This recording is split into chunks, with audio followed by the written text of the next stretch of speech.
Sam Altman of OpenAI is announcing that he has no plans to go public right now or anytime soon, due to him being able to or needing or having the need to be able to make strange decisions. That's the way he worded it for investors, as far as like investors viewing what he's doing. That they may disagree with. And so it's a very interesting concept to talk about. It sparked some topic and or some been a topic for debate, and we'll go ahead and jump right into it here. But this is from Fortune. It says Sam Altman says OpenAI won't go public now because he may have to make a very strange decision that investors will disagree with. Sam Altman wants to maintain control of OpenAI and its popular AI chatbot technology, and therefore won't take the company public anytime soon because it would limit his freedom to make decisions, Bloomberg reported. This is a very delicate situation in most circumstances due to the fact that, you have a balance between your CEO and your board, which is typically made up of the top investors. That have helped you raise capital, and this is why it becomes a very delicate situation, which I'm sure Sam Altman is very aware of because of his history. I think it was Y Combinator. Don't quote me on that, but I think he was involved or was the president of Y Combinator and made his fortune investing in tech companies. And given my understanding of the history of how he came to be, he started with OpenAI being a non-for-profit and then shifted it over to a for-profit status. And in doing that, though, he is announcing that he doesn't have any shares in the for-profit sector of their company. And so this is where it becomes a delicate situation. I myself just personally don't truly believe that's true. Like, I don't really jump on that bandwagon that he has no shares in that. I know he's saying that. People say stuff all the time, and there's a lot of ways that someone could technically not have shares, but still have there's so many loopholes and things you can jump through, and to make that statement, but still have some sort of monetary gain for selling the company and taking it public. But it says, when we develop superintelligence, we're likely to make some decisions that public market investors would view very strangely, Altman said at an event in Abu Dhabi. I still, for the life of me, I can't pronounce these names.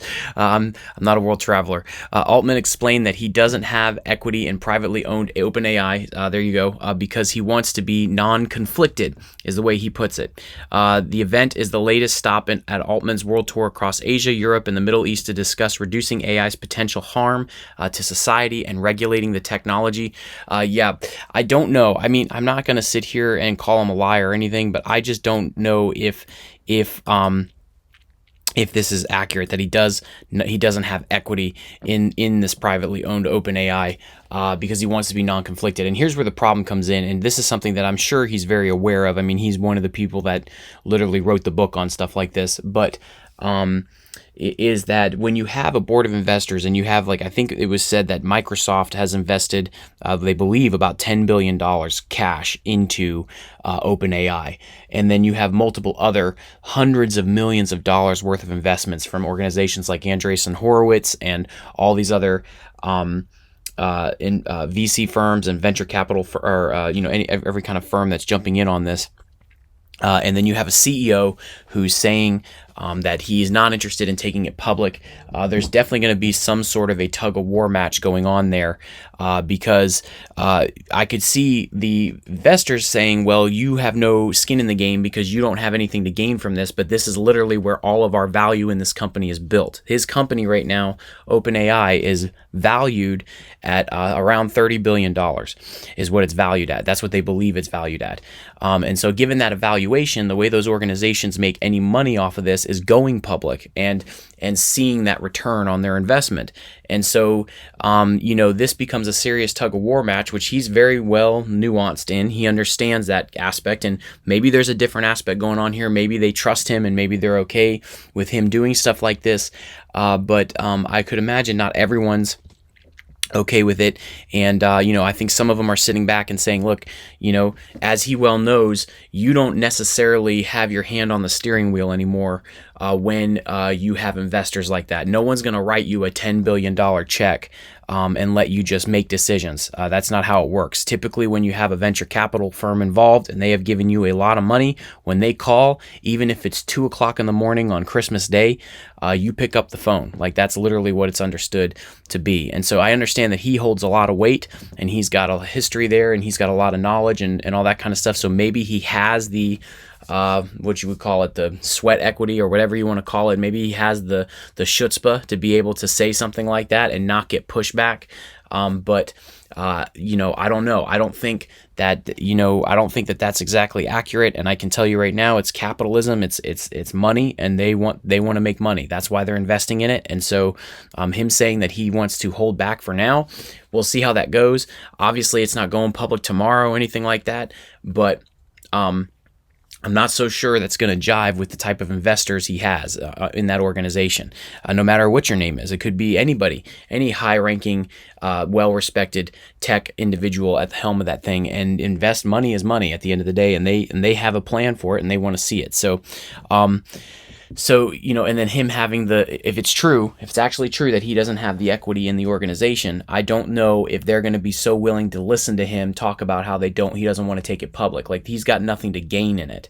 And so this is where I'm sorry, I just don't believe, you call me a conspiracy theorist, I don't believe this guy doesn't have any kind of equity or doesn't have any opportunity for monetary gain from this thing going public. I mean, obviously people could say, yeah, he'll get a bigger paycheck, but I think they said he's worth, I want to say the rumor is he's worth about 500 million, somewhere around there. And so, if that's the case, he's definitely got funds. He's doing okay, but that doesn't, I don't jive with that. I don't believe that, that he's got nothing to gain from this. So he's doing his tour, meeting with committees, meeting with various different people, talking about the dangers and reducing the dangers. I've talked about that before, but it says the comments come 3 weeks after Altman spoke to the Senate's AI Oversight Subcommittee about the dangers of AI, during which he said government intervention will be critical in the near future. He suggested that the U.S. create licensing and testing requirements for the development of new AI models. This is the best part. And that OpenAI partner with the government on creating safety frameworks. So, oh man. So the plan. So he's. So this is part of how these unicorn tech companies, Silicon Valley type tech companies operate. This is what they do. It's built into their business model, and it's especially believable given the profile of investors they have in the company, where they have been through situations in the past with other big unicorn type tech companies where they ran into issues and things that hindered their growth and hindered their profitability, both in the immediate sense and in the long-term sense, coming from government regulatory agencies. And so they're very aware of this situation. And just to give you an example, and this may shock you a little bit, but Uber was one of the startup tech companies that ran into regulatory issues when they were launching. It actually happened on multiple fronts, but most of all in New York City was their base, trying to create that ride-sharing type app. And they actually had lobbyists vying against them on behalf of the taxi cab company. They talk about it very openly. It's something that's part of their history. There's books you can read on it if you ever are interested in reading it, but they faced massive backlash in regulatory agencies during their growth that hindered their growth and caused multiple obstacles for them to have to climb in order to get to a profitable status. And so these guys, they learn from that and they understand that. Also, another company that faced it, which everyone should know about this one, is Airbnb and the regulatory issues they're facing, particularly in a lot of local government situations where they don't want homes being bought up for the Airbnb business model, because it hurts the environment for what they're saying. This is what they're saying. They're saying it hurts the environment for homes and neighborhood developments and all this kind of stuff. That's not what they want. So they're fighting back against it, especially apartment buildings and condos and things like that you have to deal with. And so the point I'm trying to make is that there is a business model within these tech companies where what he's doing, Sam Altman, and he's learned, like I said, this past and Y Combinator, this guy knows what he's doing, he is going around and talking to government agencies, getting out in front of the conversation, and what that allows him to do is come in and steer the conversation in a direction that is ultimately profitable and beneficial for his product. So the person that's creating the product that's causing all the rifts is trying to tell the government how to regulate products such as his own. I mean, it's a topsy-turvy situation. And so his suggestion is creating licensing and testing requirements for the development of new AI models, and that OpenAI could help the government figure out how to create those safety frameworks and tell them what should be licensed. Doesn't that sound so beneficial for their organization, especially in a giant tech run where he knows he's got other big tech companies that are biting at his heels, pouring in their vast amount of resources, their vast amount of brain power to try and create something that is subsequent or on par with ChatGPT. For instance, you got Google's Bard, which I know has its back issues, but they're working on it. And you've got Apple doing something now, and I know Mark Zuckerberg over at Meta's got stuff going on for his. And they're all trying to do this, and they're all fighting against it. And so he's got so much benefit to gain in order to get in front of this conversation with regulatory agencies. There's so many angles at which this could be handled. Now, that might not be the case. They might all be in bed together, because another reality is that most of these tech investors, most of these VC firms that are funding this whole setup are also sitting on boards and have also invested in all these other tech companies that are trying to create their alternatives. So who knows what's really going on? All I know is that it's never, this is not a good idea. I hope the government doesn't allow this to happen. They're going to let this company, who is responsible ultimately for all the rapid changes we're seeing, which I heard through the grapevine at one point that when schools started complaining about this, he pretty much responded and said, hey, this is the way it is and this is how it's going to be. Now all of a sudden he wants to get in front and create regulatory stuff to prevent that from happening again.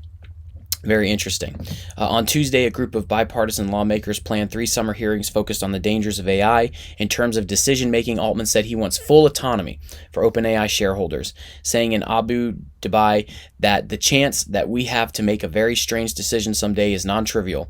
Altman didn't clarify what a very strange decision could look like, but added, I don't want to be sued by ...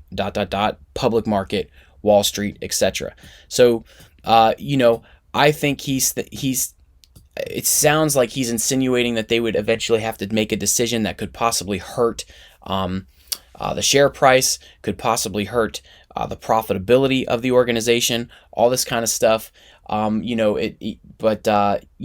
Once again, he doesn't really have much control of that. You've already turned it over to the machine. I mean, he could very easily be voted out of that room.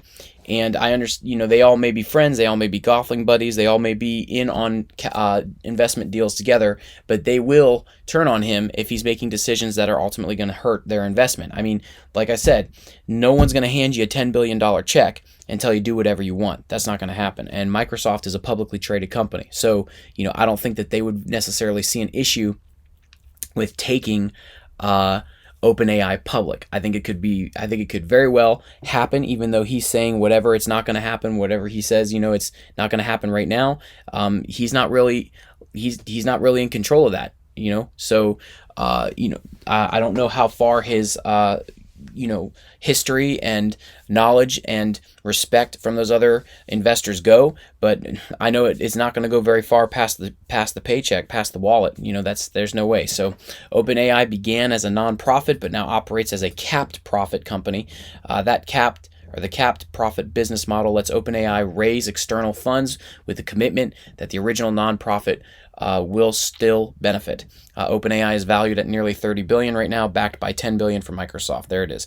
So there you have it. You have a situation where the CEO is claiming that they will not, that there is no plans right now to go public with it, and any plans in the future, because he wants to be able to control what he has for reasons of what he's claiming is that if he has to make a decision that will hurt the profitability of the company, he needs to be able to make that decision.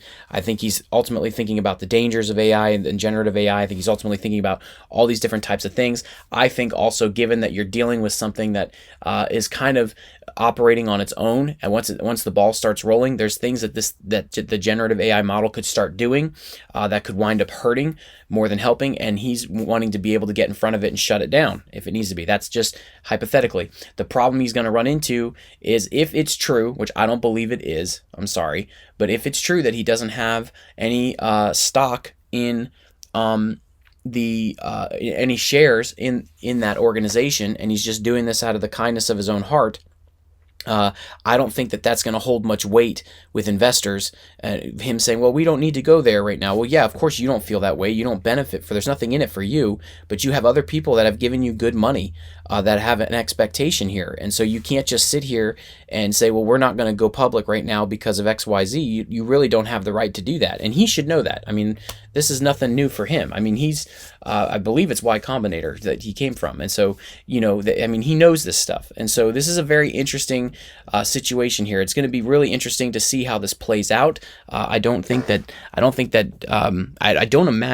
that any of those investors are going to be too happy to hear he's saying that. Also, there have been times where CEOs have said stuff like this before, and you know that the investors behind closed doors are just laughing and shrugging their shoulders because they know what's up. They know who's really in charge. But it wouldn't surprise me if in the near future he has to somehow walk this statement back. And if he does, coming up here in the next couple days or in another week or two or whatever in the next interview, if he winds up walking this statement back, you know that one of his investors, one of his board members pulled him aside and said, hey man, yeah, that's a no-go for us. That's not happening. I guarantee it. They're not going to be happy to hear that. The regulatory agency thing, I don't like the way that that's playing out. It doesn't make me feel any better at all. I don't think that they have any business telling the government or setting up safety frameworks. I mean, there's so much room for corruption there and trying to get their way around this. I don't like the whole thing at all. I don't like the fact that he's proclaiming like he doesn't have any shares in the company. So he's like, this kind of, he wants to be able to do what he needs to do, all this kind of stuff. This is not the way to do this. And so that's a little shady to me. I don't know. What do you guys think in the comment section below? Let me know how you feel about it. Please take the time to like, share, subscribe, all that kind of stuff. All that stuff really helps the channel. It really helps with the algorithm, gets the video out there. I really, really appreciate all that. Let me know what you think about this in the comment section below. Do you think I'm overreacting here? Maybe I'm not picking up on anything. I don't think that this is a good situation here at all. I think that this will be walked back. I don't predict this going over too well with those investors. He's got to be careful how he talks like that because it makes the people who are in charge very nervous. They want to make sure that everyone's on the same page, that the vision is aligned, and everyone's going in the same direction. That at some point, typically, firms that are investing want to know, is the plan to sell, like literally sell to a bigger company, or is the plan to go public, that kind of a thing. And so they want to know that their investment is sound. And I just don't believe that organizations like Microsoft wrote you a $10 billion check because they said, hey, you know what? We got to make sure we do the right thing with this generative AI. I don't believe that for a second. Not at all. Not at all. Especially given their history and what they do with your data and information. So anyways, all right. Let me know what you think in the comment section below, and I will catch you guys on the next one.